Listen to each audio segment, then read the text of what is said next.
اللہ وبرکاتہ۔ الحمدللہ رب العالمین والصلاة والسلام علی سید الانبیاء والمرسلین ومن تبعهم بإحسان الى یوم الدین، اما بعد۔ اعوذ باللہ من الشیطان الرجیم، بسم اللہ الرحمن الرحیم۔ لقد کان لکم فی رسول اللہ اسوۃ حسنہ لمن کان یرجو اللہ والیوم الآخر وذکر اللہ کثیرا۔ ہر قسم کی تعریف، بڑائی، خوبی اللہ جل شانہ کے لیے ہے، جس نے ہمیں بنایا، بہترین ڈھانچہ عطا فرمایا، ہماری ساری ضرورتیں مہیا فرمائی، اور سب سے بڑی نعمت اسلام کی نعمت سے نوازا۔ اگر اللہ ہمیں اسلام کی نعمت عطا نہیں فرماتا تو پتہ نہیں ہم کس دھرم میں، کس دین میں اور کس حالت میں ہوتے۔ اللہ رب العالمین کا کرم، اس کی تعریف، اس کا فضل، اس کا احسان ہے۔ الحمدللہ ہمیں ایمان والوں میں سے بنایا، اور اللہ سے دعا کرتے ہیں یہ جو صحیح اور شرک سے پاک جو ایمان ہمیں اللہ نے عطا فرمایا ہے، اسی ایمان پر اللہ رب العالمین زندگی بھر قائم رکھے اور اسی ایمان پر ہمارا خاتمہ فرمائے۔ درود و سلام کا نزول ہو اللہ کے تمام پیغمبروں پر، بالخصوص ہم سب کے چہیتے پیارے نرالے عالی مقام محمد عربی صلی اللہ علیہ وسلم پر۔ عزیز دوستو، اسلامی بھائیوں اور نوجوان دوستو، ابھی میں نے قرآن کریم کی ایک آیت تلاوت کی ہے، یہ سورہ احزاب کی آیت نمبر 21 ہے۔ اللہ رب العالمین اس آیت میں ہمیں بتا رہا ہے، لقد کان لکم فی رسول اللہ اسوۃ حسنہ، بے شک تمہارے لیے رسول اللہ صلی اللہ علیہ وسلم کی زندگی میں بہترین نمونہ ہے۔ رسول اللہ کون ہے؟ ہمیں بتائیں اپنی آواز میں، رسول اللہ کون ہے؟ ہم لوگوں کے پیغمبر کیا نام ہے؟ محمد صلی اللہ علیہ وسلم۔ یہ بات آج سمجھنا ہے، اور اگر ہم سمجھ لیتے ہیں اچھے ڈھنگ سے تو اس کو عملی جامہ پہنانا ہے کہ اللہ نے ہمیں بتایا کیا ہے، اور دنیا میں ہمیں سنائی کیا دیتا ہے، بتایا کیا جاتا ہے۔ قرآن میں اللہ نے ہمیں کس چیز کی تعلیم دی ہے، اور ہمارے معاشرے میں کون سی بات مشہور ہے، اور ہمارے یہاں کون سی باتیں لوگوں کو بتائی جاتی ہیں۔ کیا وہ بات بتائی جاتی ہے جو کتاب اللہ میں ہے، یا اس کے برخلاف ہمیں دوسری بات بتائی جاتی ہے؟ اللہ نے کیا بتایا؟ لقد کان لکم فی رسول اللہ اسوۃ حسنہ، بے شک تمہارے لیے رسول اللہ کی زندگی میں، رسول اللہ سے مراد ابھی آپ نے بتایا محمد صلی اللہ علیہ وسلم، یعنی بے شک محمد صلی اللہ علیہ وسلم کی زندگی میں تمہارے لیے بہترین اسوہ ہے، بہترین اچھا ماڈل، اچھا نمونہ محمد صلی اللہ علیہ وسلم۔ آپ صلی اللہ علیہ وسلم ہمارے لیے تمام اقوال میں، افعال میں، پوری زندگی کے طور طریقے میں ہمارے لیے رہبر ہے، نمونہ ہے، بہترین نمونہ۔ اس سے بڑھ کر کوئی نمونہ ہے ہی نہیں، اس سے بہتر کوئی طریقہ اور کوئی ماڈل نہیں جو محمد صلی اللہ علیہ وسلم کا نمونہ اور ماڈل ہے، اس سے بڑھ کر کوئی نہیں ہے۔ اس کی گواہی دینے والا اللہ رب العالمین، جس نے ہمیں بنایا، جس نے محمد صلی اللہ علیہ وسلم کو پیدا کیا، جس نے آپ کو رسول منتخب کیا، جس نے آپ پر کلام الہی کا نزول فرمایا، وہ بتا رہا ہے اور وہ گواہی دے رہا ہے کہ تمہارے لیے محمد صلی اللہ علیہ وسلم کی زندگی میں بہترین نمونہ ہے۔ لہٰذا محمد صلی اللہ علیہ وسلم ہمارے لیے زندگی کے تمام طور طریقوں میں، تمام اطوار میں، تمام ادوار میں، تمام مراحل میں، تمام ابواب میں ہمارے لیے نمونہ ہے۔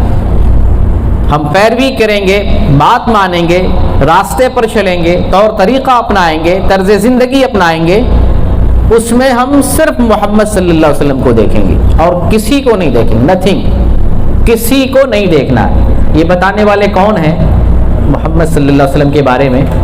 ہمارے مالک، احکم الحاکمین، اس کائنات کے اکیلا تنہا چلانے والا اور پیدا کرنے والا اللہ رب العالمین۔ لیکن ہمیں بتایا کیا جاتا ہے کہ ہمارے امام فلاں ہیں، ہمارے پیشوا فلاں ہیں، ہمارے غوث فلاں ہیں، ہمارے داتا فلاں ہیں، ہم فلاں کا دامن پکڑیں گے تو نجات پائیں گے، ہم فلاں کے پیچھے چلیں گے تو نجات پائیں گے، ہم فلاں کا راستہ اختیار کریں گے تو جنت میں جائیں گے، وہ ہمیں بخشوا لیں گے، وہ ہماری مدد کریں گے، وہ ہمیں قبر میں مدد کے لیے آئیں گے، وہ ہمیں حشر میں بچا لیں گے، وہ ہمیں پل صراط پہ بچا لیں گے، وہ ہمیں قیامت میں بچا لیں گے، یہ سب جھوٹ ہے۔ یہ ہمیں بتایا جاتا ہے معاشرے اور سماج میں، اللہ نے جو بتایا وہ نہیں بتایا جاتا۔ قرآن کھول کے آپ دیکھ سکتے ہیں، یہ سورۃ الاحزاب کی آیت نمبر 21 ہے، اور اللہ نے اس آیت میں بتایا کہ تمہارے لیے رول ماڈل صرف محمد صلی اللہ علیہ وسلم ہے۔ افسوس کی بات ہے کہ اگر کلچر کی بات کی جائے تو کلچر میں بھی ہم فاسق و فاجر کی نقالی کرتے ہیں، بال رکھیں گے فلاں ہیرو کی طرح، لباس پہنیں گے فلاں ہیرو کی طرح، چلنا پھرنا اٹھنا بیٹھنا فلاں جو ہے ماڈل کی طرح، فلاں جو ہے ہیروئن کی طرح۔ کلچر میں بھی ہم غیروں کو اپناتے ہیں، اور دین میں بھی افسوس کی بات ہے ہم محمد صلی اللہ علیہ وسلم کو اپنا رول ماڈل نہیں مانتے۔ بتائیے، آپ سے بڑھ کر کوئی رسول نہیں ہے، آپ سے بڑھ کر کوئی انسان نہیں ہے، آپ سے بڑھ کر کوئی معلم نہیں ہے، آپ سے بڑھ کر کوئی مربی نہیں ہے، آپ سے بڑھ کر کوئی امام نہیں ہے۔ اتنی اعلیٰ ہستی، اتنا پاکیزہ کردار جس کی گواہی اللہ تعالیٰ نے دی ہے اور جس کو ماڈل اللہ تعالیٰ نے بنایا ہے اور بتایا ہے، ہم اس ماڈل کو چھوڑ کے دوسرے کو اپنا ماڈل بناتے ہیں، دوسرے کو اپنا قائد اور رہبر بناتے ہیں، دوسرے کو اپنا امام اور اپنا مرشد بناتے ہیں، جبکہ اللہ نے بتایا کہ تمہارے لیے اگر کوئی ماڈل ہے تو وہ محمد صلی اللہ علیہ وسلم ہے۔ گو کہ یہ آیت نازل ہوئی ہے غزوہ احزاب کے موقع سے۔ یہ سورہ احزاب جو ہے، احزاب نام کی جو سورت ہے، دراصل اس نام سے ایک جنگ ہوئی ہے، آپ نے سنا ہوگا غزوہ احزاب، اس کو غزوہ خندق بھی کہتے ہیں۔ خندق کھودی گئی تھی جس وقت یہودیوں نے کافروں کے ساتھ مل کر، مشرکین کے ساتھ مل کر مسلمانوں کے خلاف پروپیگنڈا کیا، اور یہودیوں نے مسلمانوں کے خلاف سازش رچی اور کافروں کو، بت پرستوں کو، مشرکین کو مسلمانوں کے خلاف ورغلایا، اور مسلمانوں پر جو مدینہ میں رہتے تھے اس وقت حملہ کرنے کے لیے ورغلایا۔ چنانچہ بڑی تعداد میں کافر لوگ اکٹھا ہوئے اور یہ لگ رہا تھا کہ مسلمان کو اب ختم کر دیں گے، مٹا دیں گے۔ تقریباً 10,000 کافروں کی تعداد جمع ہوئی، ان سب کی قوت جمع ہوئی۔ 10,000 اس وقت مدینہ کی ٹوٹل آبادی بھی نہیں تھی، وہ ٹوٹل آبادی جس میں یہودی بھی رہتے تھے، مسلمان بھی رہتے تھے، اتنی آبادی بھی نہیں تھی۔ اور پھر یہ مدینہ میں جو لوگ یہودی رہتے تھے، بڑے بڑے قبیلے، مسلمانوں سے عہد و پیمان کیا تھا کہ ہم جنگ میں تمہارا ساتھ دیں گے، انہوں نے بھی غداری کر دی، مسلمانوں کے خلاف غداری کر دی۔ مسلمانوں کے لیے بڑا مشکل دور تھا، مشکل وقت تھا۔ سلمان فارسی رضی اللہ تعالیٰ نے مشورہ دیا کہ اس جنگ کے موقع پر ہمیں خندق کھودنا چاہیے، اس میں اپنے آپ کو محصور کرنا چاہیے، ہم نے فارس میں اس طرح سے دیکھا ہے، اس میں ہو سکتا ہے ہمارے لیے بھلائی ہو۔ رسول اللہ صلی اللہ علیہ وسلم نے اس مشورے کو پسند کیا، چنانچہ ایک خندق کھودی گئی۔ اس خندق میں کتنے دن تک رہے، اس خندق کو کھودنے میں کتنی محنت لگی، پتھر پیٹ پر باندھ کے صحابہ کرام نے خندق کھودی، حتیٰ کہ نبی کریم صلی اللہ علیہ وسلم جو ہمارے قائد اور رہبر ہیں، ایسا نہیں ہے کہ آپ اے سی والے روم میں بیٹھے ہوئے تھے، آپ بھی خندق کھود رہے تھے، آپ بھی مٹی اٹھا رہے تھے، آپ نے بھی پیٹ پہ پتھر باندھا ہوا تھا۔ ایک صحابی نے دکھایا اللہ کے رسول بھوک سے جو ہے ہمارا پیٹ خالی ہے، پریشان ہے، بھوک لگ رہی ہے۔ وہ اپنا لباس اٹھا کے دکھایا کہ دیکھیں ہمارے پیٹ پر پتھر بندھا ہوا۔ رسول صلی اللہ علیہ وسلم نے اپنا بھی لباس اٹھا کے دکھایا، دیکھو میرے پیٹ پر 2 پتھر بندھا ہوا ہے۔ یہ ہمارے قائد ہیں۔ اس پس منظر میں اللہ نے بیان کیا کہ یہ رسول جو تمہارے قدم بقدم ہیں، شانہ بشانہ ہیں، ہر کام میں شریک ہیں، ہر چیز میں تعاون کر رہے ہیں، غزوے میں بھی آگے ہیں، یہ تمہارے رہبر ہیں، تمہارے لیے رول ماڈل ہیں، نمونہ ہیں، ان کی اتباع کرو، ان کی پیروی کرو، ان کے پیچھے چلو، ان کے نقش قدم پر چلو، ان کو اپنا رہبر اور قائد مانو۔ وہ کہ یہ آیت نازل ہوئی جنگ کے پس منظر میں، لیکن حکم عام ہے، یہ پوری زندگی کو محیط ہے۔ آپ صلی اللہ علیہ وسلم نے جو زندگی گزاری ہے، 63 سال کی زندگی، اور پھر نبوت کی جو زندگی ہے 23 سالہ نبوت کی زندگی، یہ زندگی ہمارے لیے پوری کی پوری زندگی ہمارے لیے نبی کریم صلی اللہ علیہ وسلم جو گزاری ہے نمونے کے طور پر ہے. ہم صرف اور صرف محمد صلی اللہ علیہ وسلم کو اپنا نمونہ بنائیں گے. لہذا نماز پڑھیں گے تو یہ دیکھیں گے کہ رسول نے کیسے نماز پڑھی ہے. روزہ رکھیں گے یہ دیکھیں گے کہ رسول نے کیسے روزہ رکھا ہے. زکوٰۃ دیں گے یہ دیکھیں گے کہ رسول نے کیسے زکوٰۃ دی ہے. حج کریں گے عمرہ کریں گے یہ دیکھیں گے رسول نے کیسے حج اور عمرہ کیا ہے. اگر ہم آپ کو کتاب کھول کے دکھائیں دیکھیں حدیث میں ایسے آیا ہے رسول صلی اللہ علیہ وسلم نے ایسے حج کیا ایسے عمرہ کیا, آپ کہیں گے نا ہماری کتاب میں تو الگ لکھا ہوا.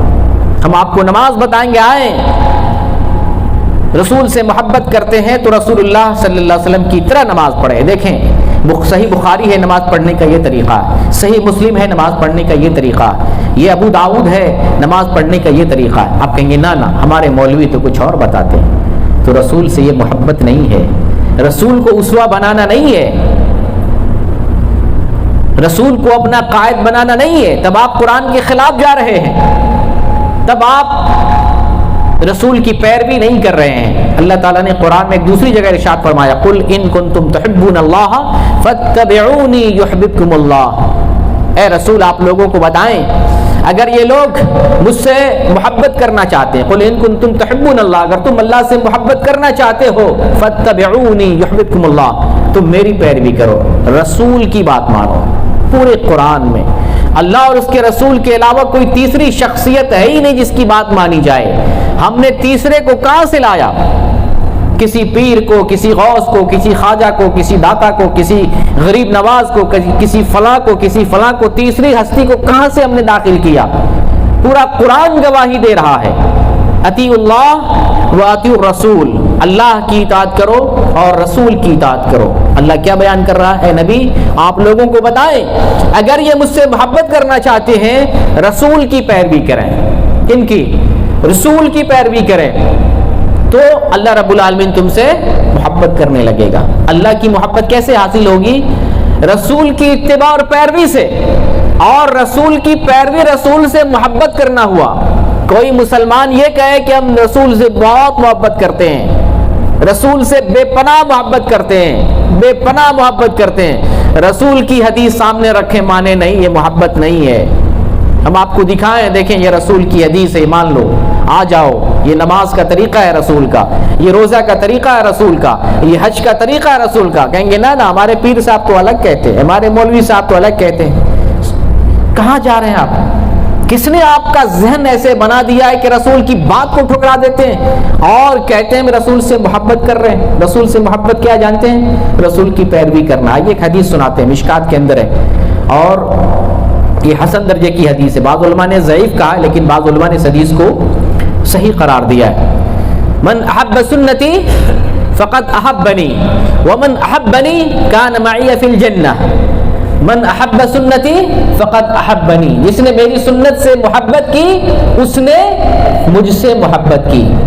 سنت سے محبت رسول سے محبت ہے. کیا؟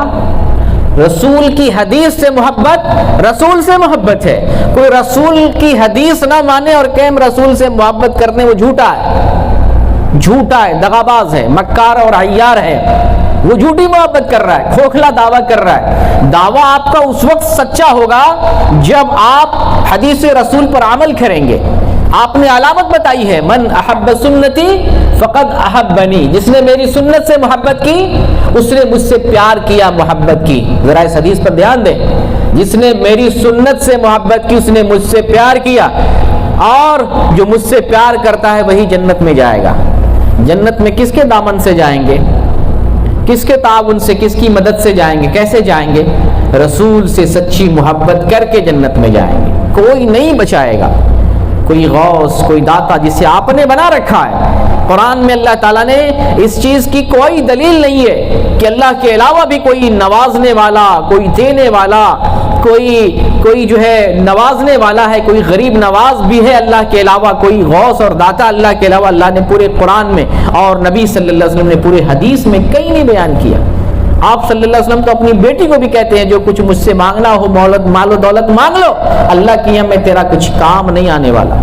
یہ تو آپ صلی اللہ علیہ وسلم نے اپنی بیٹی فاطمہ رضی اللہ تعالی عنہا کو بیان کیا. فاطمہ کون؟ جنت کی سردار ہیں. آپ ان سے بیان کر رہے ہیں کہ میں اللہ کے مقابلے میں کچھ کام آنے والا نہیں ہوں. میرے پاس جو دھن دولت جائیداد وہ مانگ لو میں دے سکتا ہوں، جو میری ملکیت اور میرے اختیار میں ہے. اللہ کے مقابلے میں اللہ کے ہمیں کچھ کام نہیں آ سکتا. محمد اتنی اونچی ہستی، اللہ کے بعد اس روئے زمین پر ایسی کوئی ہستی ہی نہیں آئی ہے محمد کے علاوہ. وہ ہستی اپنی بیٹی سے کہہ رہی ہے کہ میں کچھ کام نہیں آنے والا. اچھا، اتنی عظیم ہستی ہم ان کو چھوڑ دیتے ہیں اور دعویٰ یہ کرتے ہیں کہ ہم ہی سب سے زیادہ رسول سے محبت کرتے ہیں. بتائیے یہ کتنی عجیب بات ہے. دعویٰ ایک طرف یہ ہے کہ رسول سے ہم ہی زیادہ محبت کرتے ہیں، ہمارے علاوہ پوری دنیا میں کوئی محبت کرنے والا نہیں. ابھی قرآن کھول کر کے دکھائیں اللہ تعالیٰ نے یہ بتایا، اللہ تعالیٰ نے یہ بتایا. حدیث کھول کے دکھائیں رسول نے یہ بتایا یہ بتایا. چہرے بگڑ جائیں گے. یہی جو کہہ رہے ہیں نا میں رسول سے بہت محبت کرتا ہوں، بڑی سچی محبت کرتا ہوں، قرآن کھول کے دکھائیں ان کے خلاف ہو جائے قرآن کی آیت، حدیث کھول کے دکھائیں ان کے خلاف ہو جائے کوئی حدیث، چہرہ بگڑ جائے گا، بدل جائے گا، نہیں مانے گا. کہنا ہم اسے نہیں مانیں گے، سامنے منع کر دے گا. تو یہ رسول سے محبت نہیں ہے. رسول سے محبت کیا ہے؟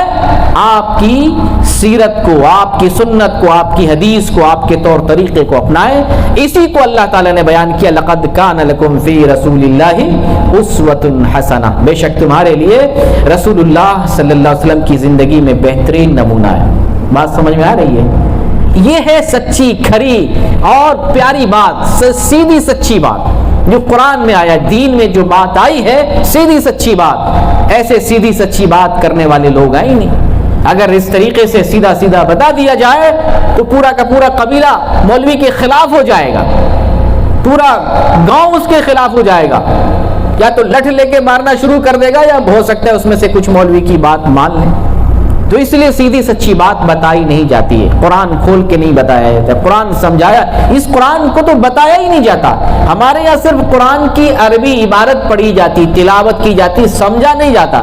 سمجھنا اس پر بھی پابندی لگائی گئی ہے. مولوی نے بتا دیا کہ تم قرآن نہیں سمجھ سکتے ہو، یہ قرآن سمجھنا تمہارے بس کا نہیں. لہٰذا صرف مولوی سمجھتے، عوام کو سمجھنے نہیں دیتے اور گمراہ کر کے رکھے ہوئے. اور ہم قرآن بتاتے ہیں کیونکہ اللہ تعالیٰ نے حکم دیا اتبعوا ما انزل الیکم من ربکم. تو اسی کی پیروی کرو جو اللہ نے تمہارے لیے نازل کیا ہے. تو جو اللہ نے نازل کیا ہم اسے بتائیں گے. جس بات کی دلیل ہے، جس بات کی گواہی ہے، جو قرآن حدیث ہے، جو اللہ نے ہمارے لیے نازل کیا ہے، ہمیں اس کی پیروی کرنا ہے. اسی لیے ہمیں اسی کو بتانا چاہیے. قصے، کہانیاں اور بزرگوں کے کشف اور کرامات، اگر کسی کے ساتھ اتفاقیہ طور پر کوئی اللہ کے ولی کے ساتھ کوئی کرامت ہو گئی، اس میں ہمارے لیے کیا ہے؟ اس بات کی دلیل ہے الحمدللہ وہ اللہ کے نیک بندے، اللہ کے ولی ہیں. وہ ہمارے لیے تو فائدہ مند نہیں نا. اگر کوئی اللہ کے ولی بن جائے تو کیا وہ جنت میں جائیں گے تو ہم کو بھی پکڑ کے لے جائیں گے؟ یا ہم کو بھی ولی اللہ بننا ہے؟ ہم کو بھی بننا ہے. اللہ کا بندہ ہم کو بھی بننا، اللہ کا ولی ہم کو بھی بننا، تاکہ اگر ان کے ساتھ کوئی کرامت ہو گئی نیک بنے، تاکہ اللہ آپ کے اوپر بھی کوئی کرامت کرے. یہ نہیں کہ ان کی کرامتوں سے آپ جو ہے کوئی معنی مطلب نکال کے ان کے پیچھے چلنے لگیں. یہ دین نہیں ہے. تو اللہ تعالیٰ نے بتایا لقد کان لکم فی رسول اللہ اسوۃ حسنہ. بے شک تمہارے لیے رسول اللہ کی زندگی میں بہترین نمونہ ہے. اس لیے میرے بھائی کہیں جانے کی ضرورت نہیں. اس قرآن کو پڑھیں، سمجھیں، حدیث کو پڑھیں، سمجھیں اور اس پر عمل کریں. یہ نہ دیکھیں کہ مولوی کیا کہتا ہے، ہمارا طبقہ کیا کہتا ہے، ہمارے مسلک میں کیا لکھا ہوا ہے. آپ اس مسجد میں آئے، عشاء کی نماز پڑھیں. یہ عشاء کی نماز کس لیے پڑھے؟ کسی بزرگ نے پڑھا اس لیے پڑھے؟ نہیں، اللہ نے فرض کیا ہے. محمد صلی اللہ علیہ وسلم نے اس پر عمل کر کے دکھایا، اس لیے عشاء کی نماز پڑھتے ہیں. تو جب عشاء کی نماز اس لیے پڑھتے ہیں کہ اللہ نے بتایا اور محمد نے بتایا ہے، تو پھر دین کا ہر معاملہ اسی لیے ہے کہ ہم دین پر اسی طریقے سے چلیں گے جیسے اللہ اور اس کے رسول محمد صلی اللہ علیہ وسلم نے بتایا. یہ دین ہے، یہی دین ہے، اس سے باہر دین نہیں ہے. کوئی نیک ہے اپنی جگہ پہ، اللہ ان کو نیکی کا فائدہ دے گا، بدلہ دے گا، لیکن یہ نہیں کہ ان کے پیچھے ہم ان کا دامن پکڑنے کے لیے لائن لگائیں. یہ نہیں. اگر آنا ہے کسی کے پیچھے تو آ جائیں. کن کے پیچھے؟ محمد صلی اللہ علیہ وسلم کے پیچھے. ہے نا عجیب بات. ایک طرف کہتے ہیں کہ ہم رسول سے بہت محبت کرتے ہیں، لیکن جب قرآن کی آیتیں دکھاتے ہیں، حدیث دکھاتے ہیں، چہرے بگڑ جاتے ہیں. آواز بدل جاتی ہے. تو آئیں رسول اللہ کی طرف. آگے اللہ تعالیٰ نے اسی آیت میں کیا بیان کیا؟ لقد کان لکم فی رسول اللہ اسوۃ حسنہ لمن کان یرجو اللہ والیوم الآخر، کہ جو اللہ سے ملاقات کی امید رکھتا ہے اور قیامت کے دن پر ایمان رکھتا ہے وہی ایسا کرے گا.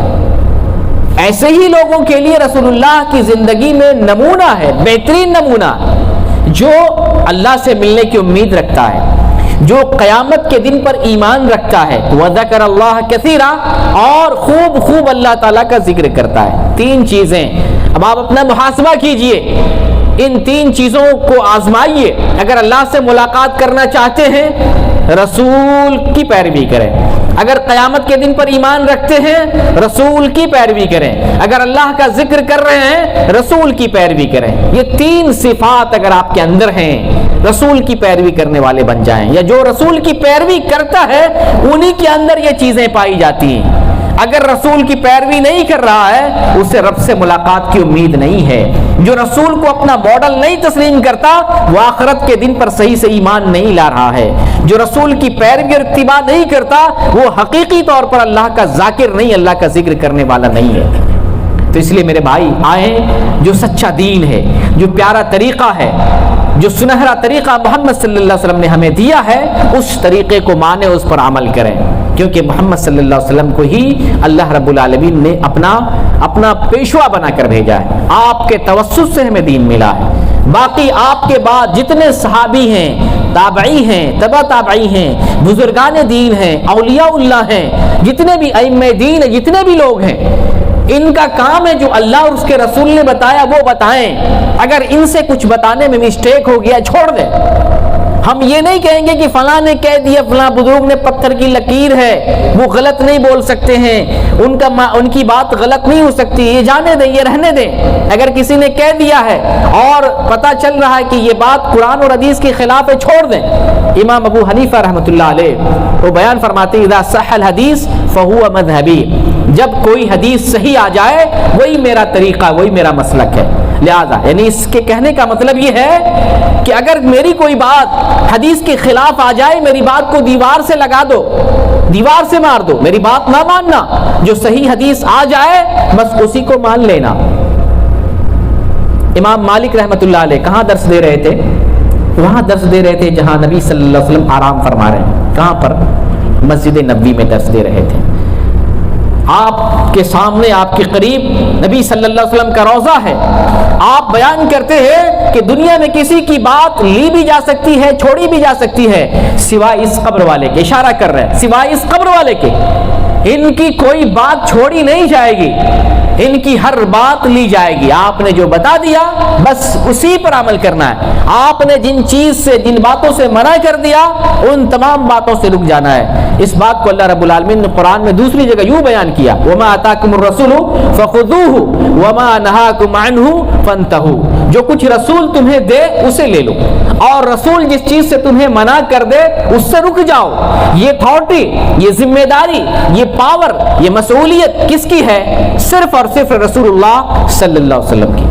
محمد کے علاوہ یہ اتھارٹی کسی کی نہیں ہے. کسی چیز کو حرام کہہ دے، حلال کہہ دے، کسی چیز کو جائز کہہ دے، ناجائز کہہ دے، یہ اتھارٹی اللہ تعالیٰ نے صرف محمد صلی اللہ علیہ وسلم کو دیا ہے. پھر جو اماموں کے امام ہے، جو کائنات کی سب سے پاکیزہ ہستی ہے، جس کو اللہ تعالیٰ نے رول ماڈل بنایا، نمونہ بنایا، بہترین نمونہ بنایا ہے، کیا ہم اس نمونہ کو چھوڑ کر کسی اور کو اپنا قائد بنائیں گے، کسی اور کو اپنا رہبر اور امام بنائیں گے؟ آپ اپنے دل سے پوچھیں، سوال کریں کہ جو لوگ رسول صلی اللہ علیہ وسلم کو چھوڑ کر کسی اور کو اپنا امام بنا لیتے ہیں، اپنا پیر بنا لیتے ہیں، اپنا رہبر بنا لیتے ہیں، اپنا مقتدا اور پیشوا بنا لیتے ہیں، کیا وہ صحیح کر رہے ہیں؟ نہیں کر رہے ہیں. اگر آپ سمجھتے ہیں کہ رسول امام ہونے کے لائق نہیں ہے تو ٹھیک ہے، بنائے جس کو امام بنانا ہے. لیکن آپ سمجھتے ہیں کہ محمد صلی اللہ علیہ وسلم سے بڑھ کے کوئی امام اور رسول نہیں ہے تو پھر آپ ان کو کیوں نہیں اپنا امام بناتے ہیں؟ جن سے بڑھ کر کوئی نبی بھی نہیں ہے، جن سے بڑھ کر کوئی نبی بھی نہیں. پاکیزہ ہستیاں اس روئے زمین پر انسانوں میں انبیاء کرام کی ہستی ہے، رسولوں کی ہستی ہے، پھر اس کے بعد دوسرے لوگ ہیں. تو انبیاء کی ہستی میں سب سے عظیم ہستی محمد صلی اللہ علیہ وسلم کی ہے. کیا آپ مانتے ہیں کہ رسول اللہ صلی اللہ علیہ وسلم اماموں میں سب سے اچھے امام ہیں؟ مانتے ہیں؟ تو ہمارے امام کون ہونا چاہیے؟ محمد صلی اللہ علیہ وسلم ہونا چاہیے, کوئی اور نہیں ہونا چاہیے. اس لیے ذہن کو صاف کریں. اللہ نے صاف صاف بیان کر دیا. قرآن کھول کر کے سورہ احزاب دیکھ سکتے ہیں, یہ آیت موجود ہے, اور اللہ نے صاف صاف ہمیں حکم دے دیا کہ تم اپنی زندگی میں رہبری چاہتے ہو, رہنمائی چاہتے ہو, طور طریقہ اخذ کرنا چاہتے ہو, راستہ چلنا چاہتے ہو اور چلنا چاہتے ہو, راستہ اختیار کرنا چاہتے ہو, تو محمد صلی اللہ علیہ وسلم کو اپنا ماڈل بناؤ. لہٰذا اگر کوئی بال رکھنا چاہے, دیکھیں محمد صلی اللہ علیہ وسلم نے کیسے بال رکھا ہے. داڑھی رکھنا چاہے, دیکھیں محمد صلی اللہ علیہ وسلم نے کیسے داڑھی رکھی ہے. لباس لگانا چاہیں, دیکھیں محمد صلی اللہ علیہ وسلم لباس کیسے رکھا پہنا ہے. آپ زندگی میں کوئی بھی کام کرنا چاہتے ہیں, تجارت کرنا چاہتے ہیں, آپ دیکھیں محمد صلی اللہ علیہ وسلم نے کیسے تجارت کی ہے. آپ کے آئلی قوانین, گھریلو تعلقات, معاشرتی اور سماجی تعلقات کیسے تھے, آپ دیکھیں محمد صلی اللہ علیہ وسلم کے تعلقات کیسے تھے, آپ نے کیا رہنمائی کی ہے.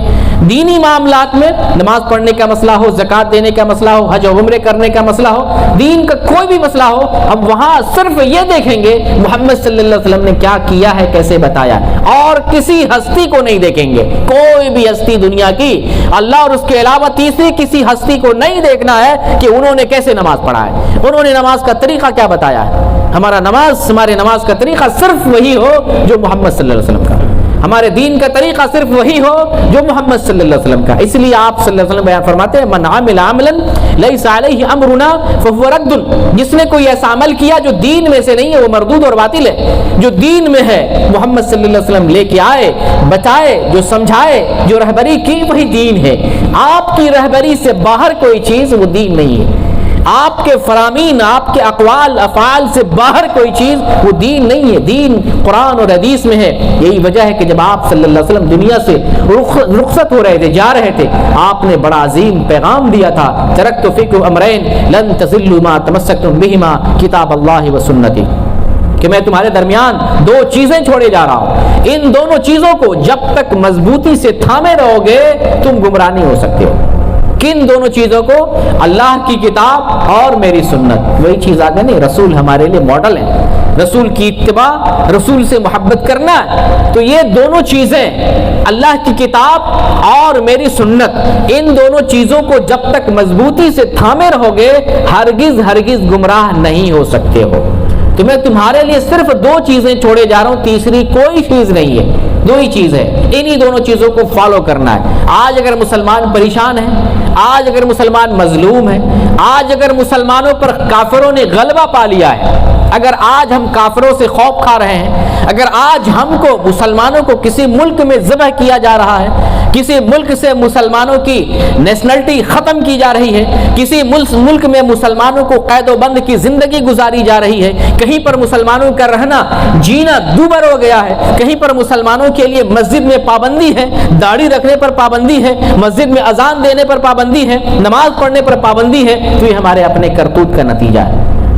ہمارے اپنے کرتوت کا نتیجہ کہ ہم نے دین کو چھوڑ دیا, جو اصل دین ہے اس کو ہم نے چھوڑ دیا, جو نقلی دین تھا ہم نے اسے اختیار کر لیا, تو اللہ تعالیٰ نے ذلت اور مسکنت ہمارا مقدر بنا دیا. اللہ ہمیں ذلیل اور رسوا کر دیا, اس لیے کہ ہم نے اللہ کی کتاب کو صحیح سے عمل کرنا چھوڑ دیا, رسول اللہ صلی اللہ علیہ وسلم کی سنت پر عمل کرنا ہم نے چھوڑ دیا. تو میرے پیارے بھائیوں, یہی آخری خلاصہ میں پیغام دینا چاہ رہا ہوں کہ جو اللہ نے بتایا ہے کہ رسول اللہ صلی اللہ علیہ وسلم کو اپنا نمونہ بنا لو, تو ہم رسول اللہ کو اپنا نمونہ بنائیں. اور ٹھیک ہے, بھلے آپ سے محبت, آپ ہر کسی سے محبت کریں, تمام عالموں سے محبت کریں, مجھ سے محبت کریں, تمام ائمہ سے, جو چاروں ائمہ گزرے ان سے محبت کریں, خلفائے راشدین سے محبت کریں, اللہ کے جتنے اولیاء گزرے ہیں تمام اولیاء سے محبت کریں. لیکن بات ماننے کی بات آئے تو کیا کریں, صرف اللہ اور اس کے رسول کی بات مانیں. کس کو اپنے ماں باپ سے پیار نہیں, ہر کسی کو پیار ہے, لیکن کیا دین ماں باپ سے لیں گے؟ نہیں, دین اللہ اور اس کے رسول سے لیں گے. کس کو اپنی بیوی اپنے اولاد سے محبت نہیں ہے, لیکن کیا اپنی بیوی سے, اپنے اولاد سے, اپنے گھر والوں سے دین لیں گے؟ نہیں, قرآن سے دین لیں گے, حدیث سے دین لیں گے. تو یہی قرآنی اس آیت کا خلاصہ ہے کہ ہم رسول اللہ صلی اللہ علیہ وسلم کو اپنی زندگی میں اپنا نمونہ بنائیں, جو نمونوں میں سب سے اعلیٰ نمونہ, اللہ نے گواہی دی, بہترین نمونہ ہے. جب اللہ نے بتا دیا ہے تو بہترین نمونہ کو ہم چھوڑ کے پتہ نہیں کون کون سا نمونہ اختیار کرتے ہیں, اور کس کس کو ہم نے بابا بنا لیا ہے. کہیں گھوڑے شاہ، کہیں جو ہے بکڑ شاہ، کہیں لکڑ شاہ، کہیں پتہ نہیں کون کون سے شاہ، کہیں پر تو جو ہے اینٹ پتھر ڈال کے جو اس کو قبر بنا دے اس کی پوجا ہو رہی ہے، اس سے اولاد مانگی جا رہی ہے، جو انسان بھی نہیں، جو مخلوق بھی نہیں، اور پھر کہیں پر جانوروں کو جو ہے بنا دیا، ولی اللہ بنا دیا، اور وہاں اولاد مانگی جا رہی ہے۔ تو دین قبروں کی بھی جو ہے اجازت ہے، آپ قبرستان جائیں، قبرستان کی زیارت کریں، لیکن مانگنا صرف اللہ رب العالمین سے۔ وَإِذَا سَأَلْتَ فَاسْأَلِ اللَّهِ، جب تمہیں سوال کرنا ہے تو تم اللہ سے سوال کرو، یہ رسول اللہ کی تعلیم۔ وَإِذَا اسْتَعَنْتَ فَاسْتَعِنْ بِاللَّهِ، اور اگر تمہیں مدد کی ضرورت پڑے صرف اللہ رب العالمین کو مدد کے لیے پکارو، اور یہ تو ہم نماز میں ہمیشہ پڑھتے ہیں، إِيَّاكَ نَعْبُدُ وَإِيَّاكَ نَسْتَعِينُ، بے شک ہم تمہاری ہی عبادت کرتے ہیں، تجھی سے مدد طلب کرتے ہیں۔ یہ قرآن تو ہم قرآن پڑھتے نہیں ہیں، پڑھتے ہیں تو سمجھتے نہیں ہیں، جب قرآن سمجھنے لگیں گے تو اللہ رب العالمین سے مدد طلب کرنا شروع کر دیں گے، لیکن ہمیں قرآن کی تعلیم نہیں دی جاتی ہے صحیح سے، قرآن کو سمجھنے سے منع کیا جاتا ہے، تم سمجھو نہیں، پڑھو بس، تلاوت کرو، اسی میں تمہارے لیے ثواب، قرآن چھوڑ دو ہمارے لیے، مولویوں کے لیے، مولوی طبقہ کے لیے قرآن ہے، وہی سمجھے گا، وہ تم کو بتا دے گا بس۔ تو یہ ہمارے لیے افسوس کی بات ہے کہ رسول اللہ صلی اللہ علیہ وسلم کو چھوڑ کر کسی اور کو اپنا رہبر بناتے ہیں۔ آخری پیغام دے رہا ہوں کہ ہم اپنے پیارے حبیب محمد صلی اللہ علیہ وسلم کو اپنی زندگی میں نمونہ بنائیں۔ اللہ رب العالمین سے دعا کرتے ہیں، بار الہ ہم سے جانے انجانے جو خطا ہو گئی ہے تو اپنے فضل سے ہماری خطاؤں کو معاف فرما دے، اور مسلمانوں کے اندر جو رسول اللہ صلی اللہ علیہ وسلم سے محبت کا دعویٰ کرتے ہیں، اللہ ان کو محبت میں سچی محبت کرنے والا بنا دے، جس طریقے سے دعویٰ کر رہے ہیں ان کو اپنے دعوے میں سچا بنا دے، یعنی رسول صلی اللہ علیہ وسلم کی سنت پر عمل کرنے والا بنا دے۔ بہر اللہ ہم سب کو جس طرح سے ہم اے اللہ دعویٰ کرتے ہیں تجھ سے محبت کا، رسول سے محبت کا، اسی طریقے سے ہمیں دین پر بھی عمل کرنے کی توفیق عطا فرما۔ بہر اللہ ہم گناہ گاروں کے گناہوں کو معاف فرما دے، ہمارے اندر جو تقصیر ہے، معصیت ہے، نافرمانی ہے، اے اللہ تو بہت معاف کرنے والا، کرم کرنے والا ہے، تو اگر کرم نہ کرے تو ہمارے گناہوں پر اگر پکڑ کرے تو ہماری بخشش نہیں ہوگی۔ اللہ تو کرم نواز ہے، اے اللہ احسان کرنے والا ہے، تو اپنے بندوں کو بہت معاف کرتا ہے، تصور سے بھی زیادہ، گمان سے بھی زیادہ معاف کرتا ہے۔ اللہ تو ہم سب کو معاف فرما دے، اس مجلس میں جو بھی بیٹھے ہوئے ہیں اے اللہ اٹھنے سے پہلے سب کی مغفرت فرما دے۔ بار اللہ محمد صلی اللہ علیہ وسلم سے سچی محبت کرنے والا بنا، آپ کی سنت اور آپ کی سیرت کو اپنانے کی توفیق دے۔ بار اللہ محمد صلی اللہ علیہ وسلم کی رفاقت ہمیں جنت میں نصیب فرما دے، آمین یا رب العالمین۔ وآخر الدعوانا الحمدللہ رب العالمین۔